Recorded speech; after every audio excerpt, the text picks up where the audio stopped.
ሁላችንም የሚሆን አንድ ቻሌንጅ አዘጋጅቻለሁኝ። ባይገርማችሁ ቻሌንጅ ብቻ አይደለም ሽልማትም ጭምር ነው። በመጀመሪያ ማንም የማይነግራችሁን አንድ ሚስጥር ላካፍላችሁ። ከዛ በፊት ግን አካውንታችን በጣም ስለተመታ ኮፒ ሊንካችሁ ያስፈልገናል። ሊንክ በማድረግ ተባበሩ። ሰውነታችን ላይ ከ600 እስከ 650 የሚደርሱ ጡንቻዎች እንዳሉ ስንቶቻችን እናውቃለን? እስኪ ተመልከቱ የጡንቻችንን ብዛትና ውስብስብነት ምን ያክል ብዙ እንደሆነ። ባይገርማችሁ 1/3 የሚሆነው ጡንቻ ደግሞ የሚገኘው ወገብ አንዱ እግራችን ላይ ከ30 እስከ 35 የሚሆኑ ጡንቻዎች ይገኛሉ። አጠቃላይ ወደ 70 የሚደርሱ ጡንቻዎች አሉ ማለት ነው። ታዲያ እነዚህን ወደ 70 የሚደርሱ ጡንቻዎችን ለማፍታታት 10 አይነት ማፍታቻ ብቻ በቂ ነው ብላችሁ ታስባላችሁ? አያችሁ፣ የብዙ ስፖርተኞች እግር ፍሌክሲብል ያልሆነው በዚህ ምቱ ነው። ዩቲዩብ ላይ ገብታችሁ ሰርች ታደርጋላችሁ። ከ50 ያላነሰ ስትሬች አይነቶችን ያመጣላችኋል። እናንተ ከዛ መሃል ስትሬቹን ስትሰሩት የሚያማችሁን 30 መርጣችሁ ታዘጋጃላችሁ ማለት ነው። በመጀመሪያ ፊዚካል ኤክሰርሳይዝ ማድረግ ይጠበቅባችኋል። ከዛ በኋላ ነው ቻሌንጁ የሚጀምረው። ታይመር ታዘጋጃላችሁ።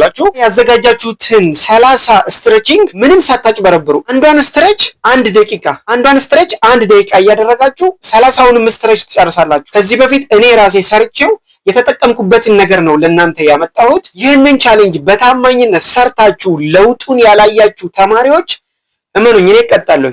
በእርግጠኝነት የምነግራችሁ ነገር ግን ፍሌክስ ያልጨረሳችሁ ተማሪዎች እንደምትጨርሱ ነው። ይህንን ቪዲዮ ኮፒ ሊንክ እና ሼር በማድረግ እግራቸው ለማይከፍቱ ተማሪዎች ሼር አድርጉላቸው። እስከ ቀጣይ መልካም ጊዜ